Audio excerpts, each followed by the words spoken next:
Hello and welcome to Something Rotten, the Call of Duty season. Blake and I have finished Call of Duty 4 Modern Warfare, and we are here to break it all down for you. It is bright and early on a Monday morning. Blake, yesterday you called this a swagless game. Are we going to get into that? This game does not fuck. Like, this game's an incel. It's just, I don't know if I can explain the specifics of it. But if you play this game and you yourself fuck or have any just like baseline knowledge of style, being cool, not being a weirdo freak Reddit user, you'll understand this game has no swag.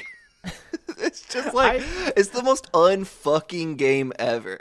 I'm not sure I fully agree, actually. This game has the fucking style and charisma of a U.S. Army ad circa 2006, which, appropriate. Yeah, that's when they were making them look like video games. They were like, you can fight a dragon.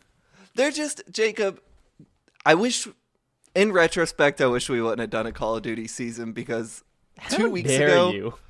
2 weeks ago, I had such a good memory of Call of Duty 4 as one of the only Call of Duty campaigns I like. This is the most boring goddamn game I've ever played. It never got better. Well, look, maybe you'll discover a new one with World at War. That's true. I had a very different experience, and I'm ready to crack down into this because I like gameplay wise specifically. This last half, I was in, baby. I was feeling it. This is crazy to me. I don't know what happened to my brain over the last 3 years. Let me reiterate, listener, there was no nostalgia for me for this game. I only played it like 3 years ago for the first time. Had a great time. I don't know what happened to me. So why don't we kick us off? I'd rather hear your thoughts than me just complaining. Yeah, so when we left off, a nuke had been detonated. That was the last big thing that we played for our last bit. And so essentially what this later half of levels does is like stop switching off as much. You are essentially just playing like the British troops for the rest of the game. And I think I realized that like most of my gameplay frustrations were with the American missions that were like sure in the city before it got nuked. You know, I because those just felt maybe appropriately overwhelming, I don't know, but they were not fun. They weren't interesting. It was just kind of like go down this crowded city street and there's going to be a guy that pops up every 1 second. And this later half, I just thought the kind of like the variety and mission structure really, really shone for me. Heard about it for fucking 15 years now. All gillied up, good mission. One cool. Shot, one kill, good mission. I actually played those now and was like, hey, people were not wrong. These work. What's the Coriolis effect? Is that the curve of the Earth? I almost forgot, or I did completely forget that I was going to introduce this by telling you to adjust to the Coriolis effect. Yes, that is the way that the Earth turning affects movement, which is complete bullshit in the game. It's like, I've read things that say you have to adjust for the Coriolis effect. No, you don't. You just click on the center of his torso and he dies, or he doesn't die. Crazy thing this game does is drop the two words Coriolis effect and assume that the player knows what that means. I was like, what? I think that it's a great example of a game convincing you that you are doing something cooler than what you're doing. Because look, for people who are not familiar, the mission one shot, one kill is like a super duper duper long sniper shot. You're in a building, you shoot a guy like a mile away, and you can see a little flag and there's wind, and then your captain says you'll also have to adjust for the Coriolis effect, and then you click on the center of the guy's torso and you blow his arm off. But you feel great when you make that shot. You really do. The only thing you really have to adjust for is bullet drop. Yeah. Because I had to redo this because I did adjust for the Coriolis effect. I knew what it was. I just Oh, wanted yeah. this to tell the listener. I did adjust for it, and I had to reload the checkpoint and do it again because it made me miss. You know, it's a great example of something that the new Call of Duties have actually done in a way that I think is pretty interesting, though to less effect, which is like Modern Warfare 2, the new one, has an endless sniper mission. But what is really interesting is you aim at a guy, and then I think it's still Price is like, okay, he's 450 meters away, so aim 4 notches above, and you actually are like doing it, and that's that is a like real physics. Where in this, I think they're kind of just faking it, but they fake it to a maybe a more cinematic angle where that new mission just goes on for so long and you just keep aiming 3 notches above people. That was one of those things that was like conceptually really cool, and then in execution they just like botched so bad that level at Modern Warfare 2. Yeah. But before we start talking about, or before we really get into the all gillied up, the first mission here is you finally find Al-Assad. You're going through kind of like a small European village, basically. Resident Evil 4 style. That's right. You're fighting Ganados. And then he's just the dude you've been searching for is just in a barn, and I do feel like this is another defining Call of Duty thing where Price just beats the shit out of him and then executes him, and it's a very like being the good guys isn't always easy, like the kind of like morality gray, but not really, because I think you're still supposed to think Price is a cool guy. This dude dies so unceremoniously, which is like fine. We've talked in we talked recently about how the Darkness, kind of like that in games. Yeah.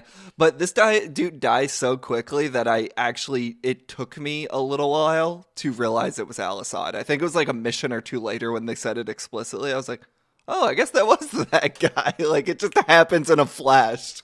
I think in that Racevic video, he points out that it's like it's kind of covered by how much plot stuff is going on all the time. Yeah. He's like, why is this guy just in a barn? And how did someone know that he was in that barn? Like, you just kind of like go into this random village and he's there. And of course, it also pulls the thing of like, turns out he's not the real bad guy. He was just like the intermediary bad guy. And the real one is the Russian guy with one arm. Which, could you think of a more evil prototype or archetype than Russian guy with one arm? Hey, bald, goatee, watch out for this guy. Did you notice one of the characters, I'm like jumping ahead, but one of the characters mispronounces his name in like such an American way. Oh, really? So the guy's name is like Zakayev. Uh-huh. And one of the characters later in the game calls him Zakayev. It cracks me up. Yeah. And he's like the only dude in the game that does it. Probably true to life. Yeah. But so then you entered all gillied up after this mission. So one of the things that I didn't realize is that it's a flashback mission, that you're not in modern Chernobyl. You were there, I don't know, like 20 years ago. It's like rookie Price, right? And then he's being led by his cool Scottish commander. This is like a nitpick, but like obviously Jackson and Soap, the two characters you play as primarily in this game, are voiceless. Yeah. Did it bother you when you do play as Soap that when you do play as Price in these flashbacks, he becomes voiceless? Because he never shuts the fuck up in the game otherwise. I figure you have to reach a certain rank in the military before you're allowed to they speak. Let you talk. Yeah. Yeah. Well, God, I wish his commander would have also took a cue from you didn't like his voice, Jacob? I just don't like this game. At some point, I'm just gonna be nitpicking it, but no, I didn't like him at all. He just drove me crazy. Look, I thought he was very cool. I love a Scottish man. I love being talked to like that. Yeah. I understand that. I just don't support the military industrial complex. So and I guess I do. Yeah, you got me. I liked, this was a mission that I really started. I think the the kind of the sound design and the music really shown here. Like, there were these cool moments where you spend most of the mission not fighting. This is honestly probably boring for people who have heard a decade of retrospectives of all gillied up. But, you know, you're sneaking around in your ghillie suits. You're almost invisible. You're in the tall grasses of Chernobyl, whatever. And you are primarily not fighting. You know, it introduces, again, the kind of COD thing of like, okay, you snipe the guy on the right and I'll snipe the guy on the left. And you're taking out people quietly. But there are these, like, I think really thrilling moments where you are kind of running through a convoy of guys and then, like, diving down and getting on the ground. And, like, when you start running, these cool drums come in and it makes it feel, you know, I think it's a very effectively aping movie style moment, you know, where it is like the music feels really scripted to what you are doing exactly at that time. And then you lie down and some guys walk right past you, and that's also a thing that happens in every Call of Duty after this. I love when games have you doing stealth missions with another character, and then you like take out enemies at the same time together. It always hits so hard for me, and it's making me wonder. I don't know this. I don't know how we would know.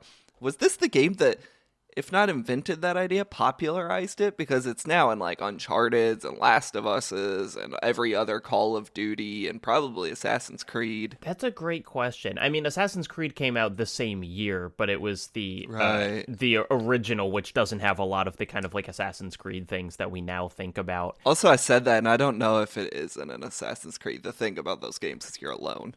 Sometimes you have. Yeah, I mean, I wonder, because thinking about prior stealth games, it's like you had Metal Gear Solids, but you are almost entirely alone in those. You have, I don't know, maybe something like Sly Cooper, it happens. I haven't played those games. Or like, I would guess one of the more tactical leaning games, like a SOCOM or a Ghost Recon back in the day. Yeah, you remember when Ghost Recon was like a hardcore tactical military sim game? Well, that's what we were talking about last time. That, like, if you were a modern shooter, you were like a tactical shooter, you know, that I bet those games you had to do that shit all the time. You know what our sponsor, Henson Razors, is really good for? Yeah, making you have less hair on your body, doofus. Okay, but also gifts. Father's Day just passed, but this is a super classy and kind of cool thing to give for a birthday or something. My friend's son recently graduated high school, and this is a true story. He got him a Henson razor as like a "you're a man now" present. Son, here's your razor. Jacob, you're like 26. How do you have a friend that just got a son that graduated high school? Because I have mature friends, Blake. Well, regardless, I hope your friend remembered to go to hensonshaving.com, use the promo code ROTTEN, so he could also give his son a free box of blades. Happy graduation, son. Here's 100 razor blades.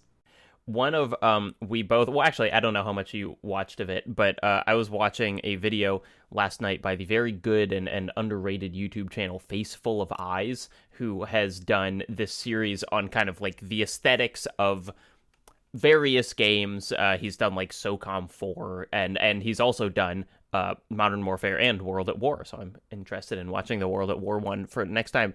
But one of the things that he was talking about is like the idea of stealth basically did not occur in Call of Duty games prior to this, because when you're in World War II, you know, it's like you can sneak up behind someone and hit them with the butt of your rifle, but as soon as you fire a shot, you know, there's no such thing as a silencer, basically. And so, like, the whole aesthetic of the very stealthy, gun-proficient soldiers in COD 4 is something that can, like, only really happen in modern times with modern weaponry. Right. Another thing brought up in that video I found really interesting, and this, like, speaks to just we couldn't play every Call of Duty and the lead up to this to have this, like, knowledge, but the Face Full of Eyes, is that their name?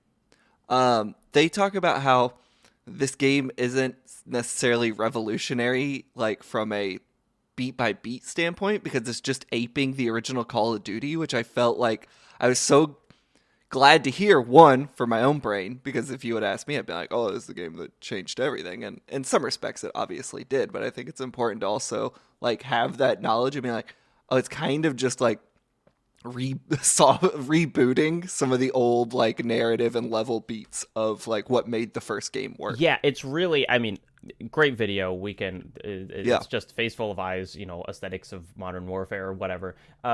But he talks about like what's changed and what hasn't, and basically he's like, the thing that has not changed is just like war is people killing each other. That it's like that was true in World War II. It's true now. Whatever you do, and essentially the interactions of like you clicking on a guy to shoot them with your gun and make them dead has not changed, even though the guns are very different. And what he identifies as like the biggest change is kind of what we read last week of the developers talking about like what they wanted to do, which is movement.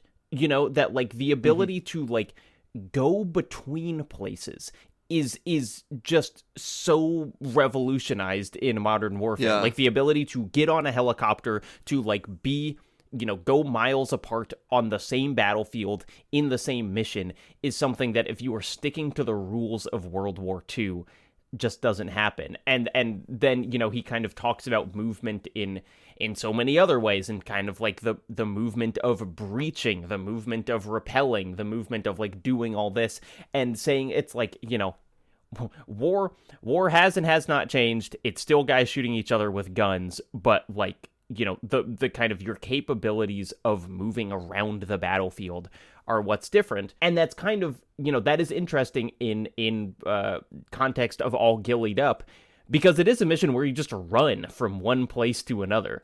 Like, you never get in a Jeep or a helicopter. You just, like, walk there. Interestingly, to that point, I would say one of the, like, defining mechanical features of the Call of Duty series going forward, too, would be character movement. Like, crucially, this game does not feature the slide, which would come later. Mm-hmm. But, like, the act of moving in Call of Duty, especially as they've gone on and iterated upon it, like, is one of the most engaging things about the game. Like, it feels good to just move, slide, shoot, move, slide, shoot. It's why I play the multiplayer every year when it comes out for dozens, if not hundreds of hours. Like, so it's interesting to hear that brought up in a more like broader sense. Yeah, and it's like one of the little things in this game where you do notice its age, or I don't know if this is true in the remastered one, but like there are fences that you would be able to hop over in any other Call of Duty game that you just like cannot hop over in this. Like, they just don't have kind of the same mantling system that was present even in like Modern Warfare, the first Modern Warfare 2, and so it's like it's one of the only things I think that makes it feel like, oh, this is a game that came out in 2007. Going back to One Shot, One Kill. Mm-hmm. What'd you think of that standoff mission there at the end? Oh, well, let's talk about Chernobyl a little bit, like the setting of Chernobyl, because that's where All Gillied Up and One Shot, One Kill take place. And I think it was, in when you were looking at the arc of the game, we talked about establishing stakes last episode of like, they blow up a nuke. This is what the bad guys do. I do think this is another fairly clever stakes establishing mission where it is like, look at this place that a bunch of people did live, and then not a nuclear bomb, but like a nuclear incident made it a ghost town. We also learned that the reason we're going there is the world's bad dudes are going to Chernobyl and stealing the uranium to build nuclear bombs with, which, like, I thought was a really cool idea. I don't know if that actually happened in real life. I doubt it, maybe, but I am curious how impossible that is, because I am sure there is some reason that the world's bad dudes cannot simply go to Chernobyl and steal uranium, but it's an interesting idea. I would guess the reason they can't is because of the uranium in Chernobyl. You can't just maybe, yeah. I mean, but it's one of those things where it's like, you read about now, it's like, I think in the popular cultural imagination, Chernobyl is a place where it is like, you step in there, you die. And it's like, actually, most of it is like certainly walk-aroundable. And there are actually people who live there, although it's like weird situations for that. But like you can go on a tour.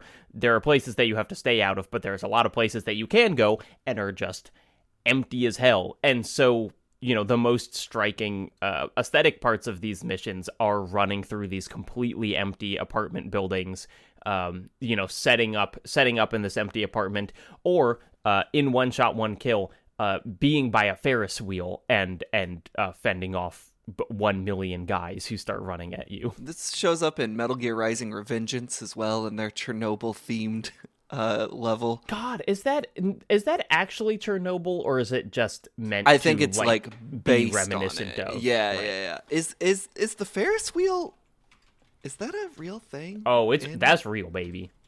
Okay. That's there. I hate to oh, okay, yeah, the Pripyat amusement park. I hate to expose my ignorance here. I know very little about Chernobyl other than the broadest strokes. So yeah. Didn't know there was a Ferris wheel. Well, you were such a fan of the Last of Us TV show that I'm sure you're going to go and watch the Chernobyl TV show now. I was thinking yesterday how I need to watch Chernobyl. That show, very good. A good show. Because here's the thing. I like the parts of The Last of Us. I will keep this so blessedly brief. I like the parts of The Last of Us that are not The Last of Us the game so much that I want to see Craig Mazin doing something else, which granted he didn't invent the story of Chernobyl wholesale. History did that. But you should check out a Scary Movie. Oh, he did work on the Grudge skit from whichever Scary Movie it is, where instead of having the young child speak Japanese, they just say Japanese proper nouns such as like Toyota, Nissan. It's horrifically very culturally racist. Sensitive. Yeah. Anyway, let's talk about Call of Duty. I think you would like Chernobyl, the show. But gameplay wise, that was a moment where essentially I was very glad I was playing with a mouse, because it is just this sniper mission where you have 1 million guys running at you, and I don't know if it's the weapon itself or maybe just the interaction with mouse and keyboard, but like a lot of the sniper rifles in this game have essentially no recoil, and so it just becomes click on the bad guys simulator. And like, tell you what, I'm pretty good at clicking on bad guys, and so I did not have too much trouble with that. But I mean, that was a point where even Racevic in his video brought up like, this shit sucks, like that's so hard. It's really hard. Here's a little pro strat for you. When the enemies start rappelling down, just throw a grenade where they're gonna land, and the cook time is long enough that like you'll get 3 or 4 by the time they go boots on the ground. I liked shooting them off those rappels, because they would just like pop out at very regular intervals, and it'd be like boop boop boop boop. I mean, I really liked a lot of this mission. I think it's very cool that the guy you're with gets injured, and then you have this kind of strategy of like, I can't shoot when I'm holding him, but also he can cover me when I put him down. So like, where can I put him down that he'll be able to shoot and I'll be able to shoot, and all of that. Like, I really, it is that pleasurable experience of playing something that 1 million people have said is good, or watching a movie that 1 million people have said is good, and being like, you know what, they were all right. Like that, I really did have a good time with these levels. I also like these levels, but I'd played them before, so like it wasn't landing particularly hard for me. But I went through it being like, yeah, it's that cool shit. It's that cool shit. One thing I want to point out really quick, I noticed I had the IGN walkthrough open while I was playing this, just so I could know how far I was. They changed a bunch of the mission names in the second half of this, in the remastered version of the game. That's not sure interesting. Why. Yeah, it's like 2 or 3 that have different names than they did in the original.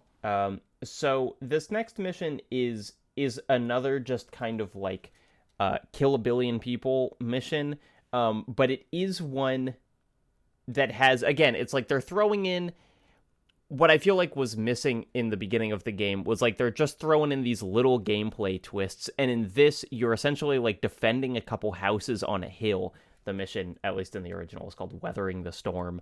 And And what you have is, like, they've set up C4 all over the hills, and so you have these little, like, interesting moments of, like, deciding when there are enough guys on the hillside to blow up the C4 and, like, kill as many as possible. And it's just, like, this is what I would describe as, like, the prototypical COD level, which is, like, there's really no story to speak of.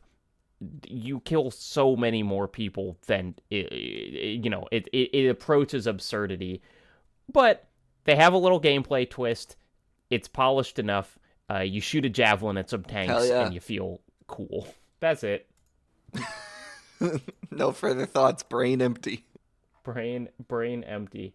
And that goes on. Honestly, there are a couple levels like that. There's one where you're chasing down. I guess this is another, like, shocking COD moment. Is you're chasing down Zakhaev's his son. And it's like a big kind of scripted chase level, and then you reach him on a roof, and instead of being captured, he shoots himself. Which, like, of course he does. It did not feel like a well thought out plan to me. I don't know. I mean, I thought it was, I was honestly a little confused why he did that, because I guess here's my question. When we are in the Middle East, you get the idea that the people you're fighting are fanatics of some kind. I don't get the feeling that Zakhaev is a fanatic. He feels like just a warmonger. And so I guess my question is, like, why did his son just, like, so not want to give up secrets, or did he think he was going to get tortured, or is he so loyal to his father? I feel like all three, maybe? All three? Yeah, I mean, the United States would definitely torture him. We'd love that shit. Yeah. You got to assume some loyalty to your war. I mean, Jacob, correct me if I'm wrong. Your father not a warmonger, correct? Yeah, you could say that. But like, even you would still assume some loyalty to him, right? Like, yeah, I don't like where this is going. If the U.S. Army was going to torture your dad, would you give yourself up, or cut off their only lead, which is you, by shooting yourself? Yeah, well, that's a great point. I don't know. A weird trolley problem for the gamer age. I do feel like it was another moment of the game being, like, I guess it felt more like a, oh, these guys are, like, total zealots. You don't understand how into it they are, which I thought, personally, I just thought the story got more interesting when that was not the tact behind the enemies. Something, actually, that I do want to talk about, related to the broader story, and this was brought up in Noah Caldwell-Gervais' old video that he did covering all of the Call of Duty campaigns.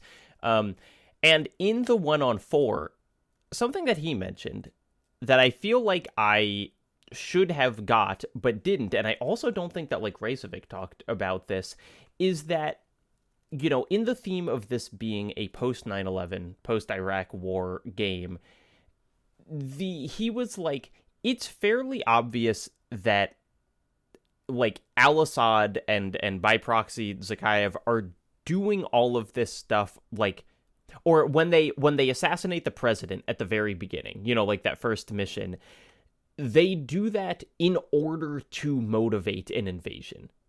That it's like, and when you start thinking about kind of like that, the links to 9/11 and the Iraq war are very clear, where they essentially do this, like, one big bombastic thing in order to get the Americans to invade, and then when the Americans invade, everything goes so fucked up so immediately that it kind of works as further propaganda for them. I think the game is stronger when it's leaning, and maybe we can circle back to this. I think, like, ignoring the thieves and real world similarities to the story, like, the story works better when Al-Assad is the enemy than Zakhaev, who, God, now even I can't pronounce it, Zakhaev. Then the other guy. I think that stuff was the more interesting parts of Call of Duty, was exploring this, like, American interventionism that goes just, like, so wrong for us, that by the time we switch gears and we're just chasing this, like, Russian archetype of evil, like it becomes this badass simulator that I'm not super down with. I don't know if I'm getting away with getting away from what you were starting to talk about, but like I didn't like the story as much when it shifts gears here to a new enemy. I agree that it feels like there is much less commentary in the second half. You know, in the at the beginning, the AC-130 feels like commentary, the nuke feels like commentary, the whole way that the Americans operate feels like it has a point. In this, I as I said, I liked the gameplay much better. I enjoyed playing the game more, but I think the treatment of like Price's unit is just less interesting. Like the game has less to say about them other than that's cool. I do other than they are cool. Sorry. Right. I do think that something they were clearly attempting to do, and I think works on some level, is the fact that in this one-shot, one-kill mission, you supposedly kill Zakhaev, and then he's back. I mean, basically, it makes Price feel like the main character of the story. Sure. Because it's like Zakhaev's whole deal is that he is this ghost that has come back to haunt Price after he thought he killed him, whereas the other people that you're playing as don't really have any relationship to him. I don't know. Price, in general, I just kind of hate as a video game character what he has stood for in the broader context of Call of Duty in general. After this game, that like even going back to an earlier iteration of him, maybe with pure intentions, is like colored so deeply by my cynicism towards him as a character. Yeah. 10 to 15 years later, that it's like I just hate him. I don't want to hear him talk. I hate him playing as him. Like I just hate this character so much. One of the things that I am interested in, if there's like a Call of Duty scholar out there who knows better than I do, because I don't think it's the case. It's like I just want to know if Price has ever been wrong. Because like the plot of every game is essentially like, you might disagree with his techniques, but damn, you can't deny that he gets results. And it's like, just once I want him to, decide to fucking nuke Washington, D.C. And then it's like, no, Price, that was like a bad move. I don't know why you did that. Didn't Price blow up the International Space Station? Well, what happens, of course, in Call of Duty Modern Warfare 2 is he detonates a nuclear bomb over Washington, D.C., which causes an EMP that knocks all the like Russians out of the airspace, but it also does destroy the International Space Station and that poor astronaut that was out there. The Call of Duty games are so intellectually and creatively bankrupt that literally every big moral dilemma in the series is a nuclear bomb. An exacerbated version of the trolley problem. Is it worth it to save Washington but sacrifice the International Space Station? You tell me. Well, but I fundamentally, that is their take on modern warfare. It's not, I don't think it's just laziness in script writing. It is the perspective of the series. Is that like, do you get dirty so other people can stay clean? Right, yeah. Which, is like is referencing that famous Price line from Modern Warfare 2019. We get our hands dirty to keep the world clean. But it's like, I think it's such a profoundly uninteresting story to tell. Because it's like, it's been done. We've been here. We've done that. It's a stupid issue. It's stupid to like play it over and over and over. And I think maybe part of my hatred for this game these days is it's something we kind of maybe didn't talk about because it was just a wild coincidence. So we started playing this on the 20-year anniversary of the Iraq War. Yep, sure did. And I've just been thinking a lot about the Iraq War, as people in their late 20s should probably do at this point. And I also watched the New York Times just put out a fairly good documentary following 3 or 4 veterans from it. And then like the wild, I guess, just tonal whiplash I get from like playing this game negates any. I understand it has commentary. I think it's loose and not great at all. but like I guess kudos to it for having it when most Call of Duties eschew a lot of that. But like I just found myself so frustrated, borderline angry playing this while also like thinking about the Iraq War 20 years later, and like and even like even in like that New York Times documentary, like it hints at what they were doing to the Iraq people, but it's very American centric, which is fine. Like it's a thing about veterans. And then you play this, and there's just no mindfulness to that. And part of it's probably its era, but I think if they put out another Call of Duty about like Middle Eastern conflict, and even if they set it in 2002, you know, it would just be this like hoorah thing that it's like, I think it's just hard for me to give this game the time of day when at the same time I'm like consuming a lot of like real world anecdotes and stories about like how bad we really fucked this up for Iraq, but also like for our veterans, which is the tale as old as time for the United States Army. Yeah. But it's just like I can't get down with this game because of that. I think it's a really interesting thing that you've identified here, that they're all variations on the trolley problem, and I'm really curious if that trend is present in World at War, because what it seems like to me is that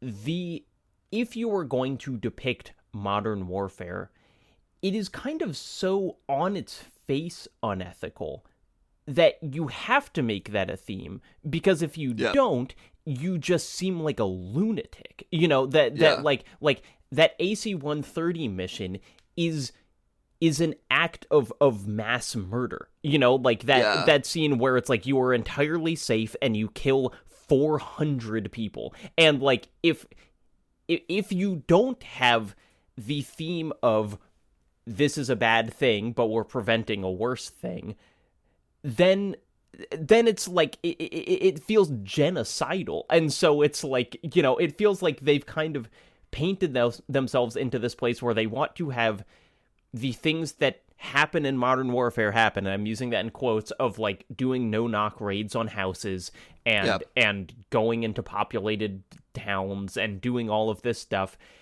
And that all just seems so awful that the way that they've chosen to acknowledge it is by saying, we know this is awful, but we got to do it anyway. I guess the story I want from Call of Duty is to...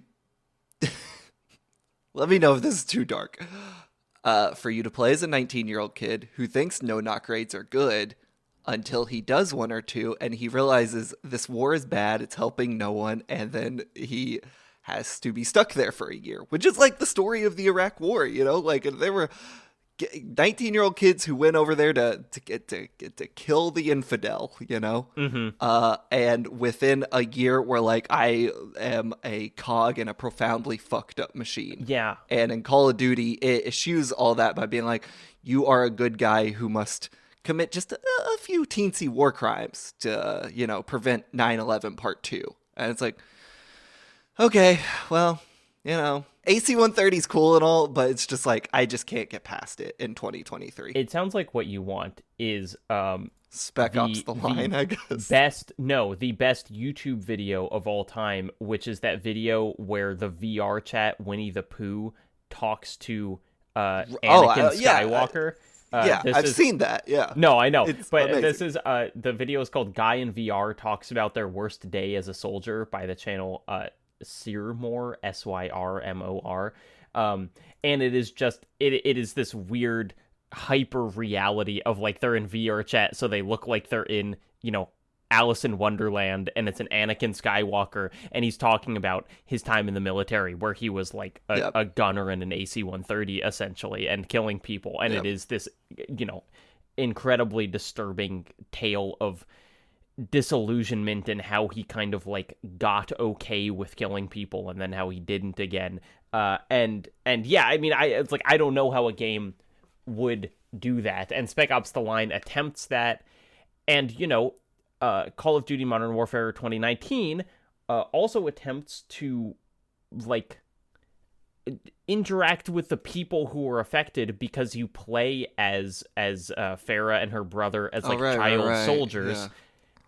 But then ultimately their story is, well, they join the U.S. military. You know, like they help them out because their goals are the same, which is also so transparently a piece of propaganda that like children raised in a war zone, you know, that was created by the U.S. would ultimately be like, well, we have the same goals. Here's a question, a broad question with no real clear-cut answer. That's maybe in bad faith to ask.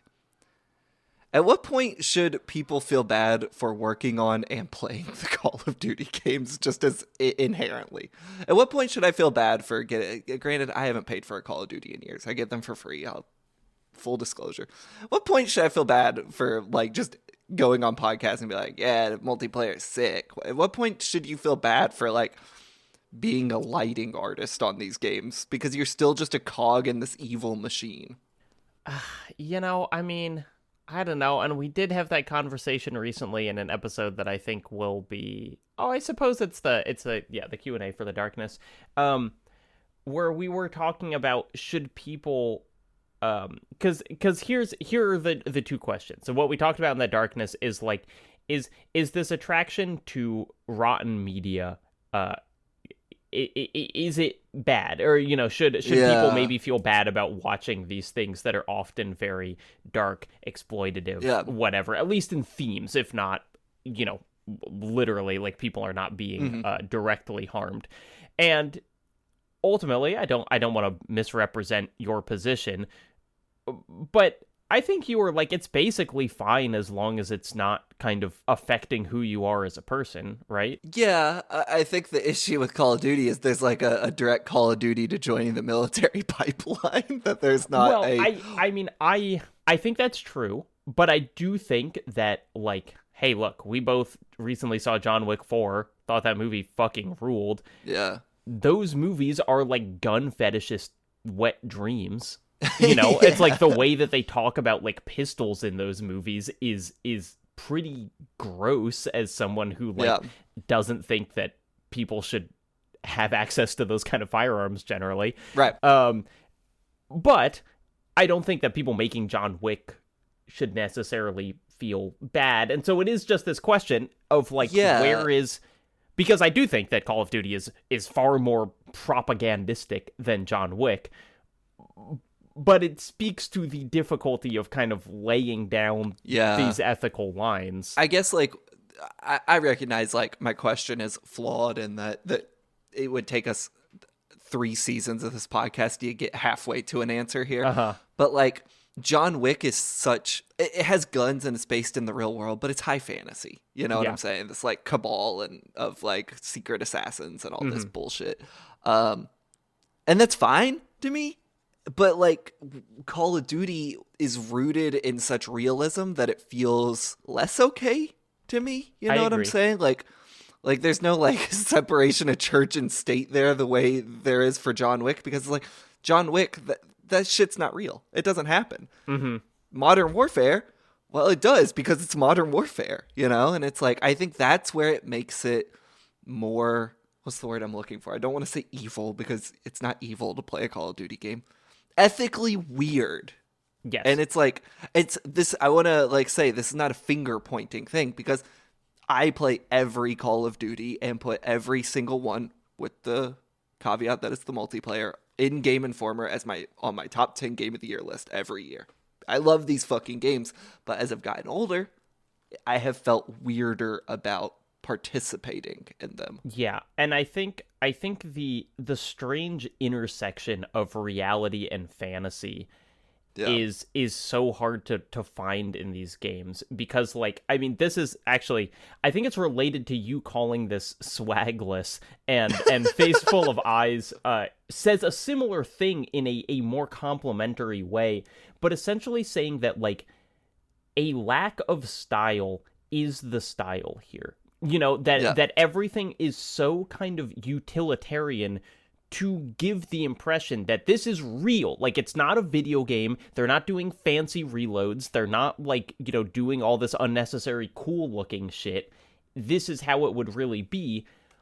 But of course that's not true, because it's like, real life does not have car chases in the way that this Call of Duty game has car chases, and real life doesn't have, like, you rappelling down into a Russian bunker to stop 30 nuclear bombs from going off. And so it's like, it is so invested in seeming real and yet telling stories of the military that don't happen, that are fantasies. I believe it's in the first Call of Duty. Maybe it's even the first mission. It's the storming Normandy mission while you're in the boat. Which is also like Medal of Honor's big thing, right? Yeah. Maybe it's Medal of Honor, but I think this is Call of Duty that does it. One of the people in the boat, when you're on your way to the beach, one of these kids starts puking. And I think that is such a more profoundly powerful image than the whole of Call of Duty 4. To be like, keep in mind, what is about to happen is horrific. This kid can't control his body because he knows he's about to die a horrible death, not an honorable death, a horrible death. And I think that is more powerful as just a piece of iconography in a video game than this whole thing front to back. Yeah, because essentially every character in this game is so professionalized that their personhood is almost secondary. It's like they got characters, they got little quirks, but the number one thing about them is they can reload an M16 in half a second flat. That is far more important about them than and so of course they would never puke, because what they are primarily is a thing that can handle a gun perfectly. And that's not how Modern Warfare operates. I mean, I understand they're highly specialized squads that go out, but they don't fight in large-scale conflicts like a lot of the non-SAS missions in this. Those are just kids, There's a really interesting quote in that New York Times piece, which is on YouTube. I recommend going to watch it. It's just talking to veterans 20 years later about the Iraq War or something like that. It's got a better headline than that, but you get the idea. That talks about we go through training, but then you're there. And it's oh yeah, I could train every day to play in the NBA, but it's going to be something else when I'm on the court. It's going to feel different. And then you blow that up by a million times. And it's where are these specialized, Kid Rock badasses in the actual Iraq War? It's no, they were kids that just graduated high school. A lot of them might have been virgins. It's I might cut that out, but you know what I'm saying? It's it's just, I just can't fuck with it, Jacob, because this game, I hate it. I just hate this game. The more I talk about it, the more I fucking despise it. Blake, I think I'm a person famous for having a beard, but sometimes... This is how you're going to start our sponsorship read. Sometimes it gets too much, It can get scratchy. It can get out of hand. I mean, we're about to enter soup season, Blake. If I don't take care of this somehow, I'll be a mess. I'm not participating in this. You just say whatever it is you're going to say. But controlling my beard is easy because I have a Henson razor, and I actually do love it. Henson sells premium safety razors made out of metal, designed to never be thrown away, and designed to use super cheap, super sharp standard razor blades. While the buy-in on Henson is higher than a cartridge razor you might get off the shelf, those costs flip pretty quickly. I've been using my Henson for a couple years now, and I'm still working through the box of blades that you can get free by going to hensonshaving.com and using the promo code ROTTEN. Okay, so the script says, but how does it shave, Jacob? Thanks for asking, Blake. It shaves great. These razors are constructed to have such an exact specification that the blade only sticks out a tiny, tiny bit, meaning it's actually really easy to shave and really hard to cut yourself. It's a good product. Okay, yeah, I do like them too. I have to admit. I also have to shave to get ready for soup season. Go to hensonshaving.com and use promo code ROTTEN to get a razor and a free box of 100 blades. It's soup season, baby. Or host a successful Nebula podcast so you get them for free. It's a great deal. That's right. Actually, that would save you money, listener. Do that instead. Blake, can I tell you something in confidence? I mean, yeah, we're recording, but go for it. So I'm pretty sure I'm gonna live forever. I'm gonna be the first immortal man. Here we go. I am big into long-term planning. Let me give you an example. Lifetime membership, that might last most people 30 years, 50 years. It's gonna last me the next 10,000. That's not exactly immortality, but nevertheless, I think I'm with you on this one. The two hosts of the hit gaming podcast, Something Rotten, we're going to live forever. Us and that dude who drinks his son's blood. And here's the thing. For this month, just September 2023, you can actually buy a lifetime membership to Nebula by going to nebula.tv/somethingrotten. Lifetime. That's forever. I feel like we haven't reminded people what a good deal Nebula is recently. It means you get every episode we release early, meaning you can listen to next week's show right now. It also means you can listen to Nebula-exclusive bonus episodes of the pod, where we keep some of our best guests under lock and key, such as, but not limited to, Gareth, Damian Martin, and Noah Caldwell-Gervais. And it means you don't have to hear ads like this one. The listeners love our ads, though, Blake. They love hearing us be goofy. Nah, I don't know about that. When they join Nebula, they'll also get access to all my exclusive videos I've made for my YouTube channel, and, most importantly, they'll be supporting the show. Something Rotten has the space to get better and more ambitious because of people signing up for Nebula using our code, nebula.tv/somethingrotten. Okay, but getting back to this immortality thing, what's your strategy? I don't have a strategy per se. I'm just kind of hoping God will award it to me based on how many times I've beat Resident Evil 4. Is that what Judaism is? There's one of my favorite scenes in the TV show Barry is he's describing he's in this theater class and they're like supposed to like reenact, you know, a moment from their life where they did something. And so he is theoretically the teacher's like, hey, tell us about like the first time you killed someone. And he gives essentially the Hollywood version of it where he like did it and then he's like, oh my God, what did I do? You know, I took a man's life. And then it flashes back to the real first time he killed someone, which is like in Iraq or Afghanistan. And he's like sniping dudes 3 miles away on a hill. And he like shoots all of them, and everyone in the bunker is like, holy shit, Barry actually hit all of them, Barry, and they're like hyping him up. And the point of the scene is not that he does not have PTSD, because he does, but it is that like the kind of and this is where I think even the kid vomiting in the boat in D-Day doesn't necessarily, or Normandy, like doesn't effectively capture it, because it is this kind of impossible thing to capture of like, sure. I do think that a lot of the oorah-ness of Call of Duty is actually present in Modern Warfare, in that like they talk about going to see those guys operate, and like they say that is how they talk.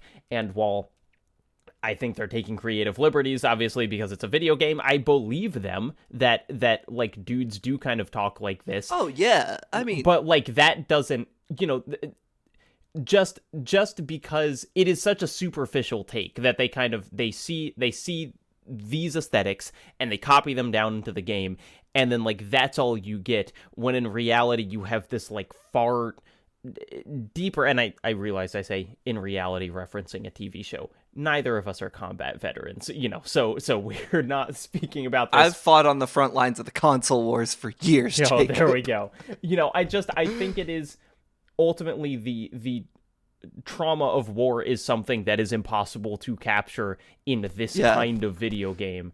And maybe it's kind of like like its attempts to acknowledge it feel hollow, and then when they don't acknowledge it at all, it also feels hollow. So I don't know what you do with this, you know. I don't know how you fix it. I think that thing you brought up where the developers are like, this is what they actually talk about, is such a profoundly stupid thing to say, because it's like, on the one hand it's true, on the other hand a lot of people do that to try and mask the realities of how horrific what is happening is. Yeah, I mean, that's the Barry thing, basically. Yeah, if you don't downplay it, like, your brain will break. Mm-hmm. Like, it's a defense mechanism. So it's like, yeah, they talk like that. Why? Did you ask them why? Or did you just go take it at a surface level? It's just... I think, luckily, we have a lot smarter of an audience than the Game Informer audience, who would probably be filling the comments with, like, it's just a game, why do you care so much? And it's like, we should care more. We should not write this stuff off. I think in general, we should expect more of the things we spend our precious hours doing, and I can't believe they got away with this. I can't believe it. It's not a surprise they got away with this garbage. Yeah, well, and what sucks is I do think that COD 4 comes close to some of that. You can essentially in this game you can see it slip away that that AC-130 mission is interesting. The American idiotic invasion of a place where they ultimately get nuked is interesting. But then even the credits of this game are they're just playing footage of the AC-130 mission, and I was like, it feels like they're already doing away with the meaningfulness. It's like, it just feels like after they made what could be a profound statement, they were just like, and here are all the developers that made this game over this footage of an AC-130 blowing the shit out of people. And it really, it feels like you're watching it. Let's move on. Away. Otherwise, I'm going to get stuck here and we're going to talk for hours. Okay, here's a comparison I'm going to make that I know is going to make you mad, but I did think about it, which is the end of this game did remind me of Bayonetta. What? Oh, what? I didn't. I'm not hearing you say what, but I assume that's what you're saying. What? How? Because, and here is why. It did feel like a game that was, and I don't say this negatively, even though we just, I think, tore this game to shreds. A game that is kind of in love with itself. That I do think one of the positives about this game, and why reading about the development is cool, is you get the feeling that during development they had the sense that this is going to be a big deal. Sure. And I think that's really, it's interesting when that happens, where sometimes things come up and are surprisingly big deals, but sometimes people know it. And so the end of this game being just such a kind of victory lap where they show the AC-130, which is commentary bad, but maybe their most memorable mission, and then they have a rap, and then you play a completely superfluous mission where you're just fighting through an airplane, and it is really fun, and it's just this extra credits mission in the same way that Bayonetta has this music video on just bonus fights that you fight through during the credits, where it did just feel like it was, it's I feel like games that were horrible experiences to make do not have those types of kind of victory lap endings. Sure. It didn't. I enjoyed feeling at the end of this the game kind of, I don't know, was, again, proud of itself sounds gross given what we just talked about, but as a game, I think this is a compelling piece of design, and I liked that it had this kind of celebratory thing at the end, and the level that you fight on the airplane is fun and cool, I think. Yeah, when I heard that rap song, I have never skipped anything quicker in my life. I forgot about... Did you play the airplane mission? Oh yeah, that shit was good. Let's do a season on the airplane Mile mission. High Club, that shit baby. Was so fun. So I by this point I was on the easiest difficulty, which makes that airplane mission, it makes you feel like John Wick. It was wild how fun it was flying through that thing. I had a blast. The picture that pops up in the end, you have any strong feelings about that? Because I know Face Full of Eyes really liked it, and I was washed over me, but I was checked out by this point. Yeah, I honestly thought it spoke to the failure of the game as establishing anyone except Price as a character, because I couldn't have even really told you who the other people in that picture were, and it is, it's this old photograph, and Face Full of Eyes notes look at how melancholy this is. 3 out of these 4 people are dead. Isn't that a commentary? And I saw it and I was who are these people? Yeah, I genuinely did not realize that's who they were, other than Price, of course. Who that was until I watched that video. I was right on, dude. I'll watch the Folding Ideas video now. Yeah. No, that's lame. The Face Full of Eyes video is fantastic. I do highly recommend it. Yeah, and if you are, I think, if you are interested in hearing a really introspective, thoughtful take on this game that is more positive, because it's like, I really think they are a great thinker, and also they like this game much more than us, and that's fine. But it's, it is this weird kind of, I think, especially it kind of, another thing that it establishes in Call of Duty stories is like, there are so many fine point details that just don't matter. That it's like, these stories are designed for you to not understand most of them and just kind of get Russian guy launching nukes. The Middle Eastern place, bad dictator, and so it's like all of the characters, and this is true like up through the modern ones, you'll have like 1 or 2 people per game that are actually people, and then usually the people you play are just like, who the fuck is this guy? I don't know. I have a gun and I can reload fast. That's what I know about him. One thing we didn't talk about is when Zakayev launches numerous nukes at the United States, and a screen flashes up with an estimated casualty number, and it's 41 million people. Hey, probably correct. Would that be the most people that ever died at one time in like conflict? Probably. It's like, I don't know how many people died during like, the pandemics of yesteryear. No. I mean like one time, boom, sure, dead. I almost certainly. Yeah, I guess the dinosaurs would have issues with us saying that, but do they consider themselves people? Well, they don't consider themselves anything but fucking atoms now because they're dead. Got 'em. Yeah, that part was very, I don't know, very like Mission Impossible. Like, the nukes are already in the air. You gotta stop them. And again, that's the direction that it goes in the future, is just kind of like these just like completely. I think as grounded as the game wants to be, the final stakes being 41 million people could die in one nuclear strike does kind of bring it back to like Saturday morning cartoon level of storytelling. One of the places, so they're gonna nuke like New York, DC, I think Boston, then like a couple weird places in like the Virginias, and I'm like, I'm not really sure what's there, but I don't know, maybe they're like secret nuclear launch silos there or some shit. Yeah. So it made me think, I'm sure there's plenty of writing, scholarly theorizing on nuclear war, but I started thinking about like, what if a nuke did go off in New York or a city of that caliber? You could think like a Shanghai or a Tokyo or any of these like places where the world economy works.